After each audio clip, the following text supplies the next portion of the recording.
So ಸುಮಾರು 4:30ರಿಂದ 4:45 ಇದು Gandhi Chowk police station limits ಈ ಗ್ಯಾಂಗ್ ಬೌಡಿ ಅಂತ ಏನಿದೆ ಇಲ್ಲಿ ಒಬ್ಬ ವ್ಯಕ್ತಿಯ ಕೊಲೆಯಾಗಿದೆ.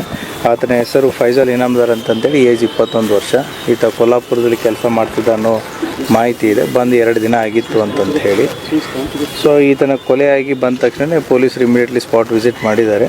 ಯಾಕೆ ಬಂದಿದ್ದರು, ಯಾರು ಹೊಡೆದ್ರು, ಏನಾಯಿತು ಅನ್ನೋದ್ರ ಬಗ್ಗೆ ತನಿಖೆ ನಡೀತಾ ಇದೆ. ಈಗಾಗಲೇ ಸೋಕೋ ಟೀಮು ಮತ್ತು ನಮ್ಮ ಫಿಂಗರ್ ಪ್ರಿಂಟ್ ಟೀಮು ಎಲ್ಲ ಬಂದು ವಿಸಿಟ್ ಮಾಡಿದ್ದಾರೆ. ಮೃತದೇಹವನ್ನು ಈಗಾಗಲೇ ಹಾಸ್ಪಿಟ್ಲಿಗೆ ಶಿಫ್ಟ್ ಮಾಡಲಾಗಿದೆ. ಇನ್ನೂ ಕೂಡ ಏನು ಸ್ಪಾಟಲ್ಲಿದ್ದಂಥ ಮೆಟೀರಿಯಲ್ಸ್ ಏನಿದೆ ಅದು ಸೀಸ್ ಆಗುವಂಥ ಕೆಲಸ ನಡೀತಾ ಇದೆ. ಆದಷ್ಟು ಬೇಗ ಆರೋಪಿಗಳನ್ನ ಪತ್ತೆ ಮಾಡಲಾಗುವುದು. ಅವರ ಪೇರೆಂಟ್ಸ್ ಕಡೆಯಿಂದ ಕಂಪ್ಲೇಂಟ್ ತೊಗೊಂಡು will find out the reason, ಯಾರು ಬಂದಿದ್ದರು ಮತ್ತು ಯಾಕೆ ಬಂದಿದ್ದರು ಮತ್ತು ಈ ವ್ಯಕ್ತಿ ಅದಕ್ಕೆ ಏನು ಸಂಬಂಧ ಅನ್ನೋದನ್ನು ಆದಷ್ಟು ಬೇಗನೆ ಪತ್ತೆ ಮಾಡ್ತೀವಿ. Thank you.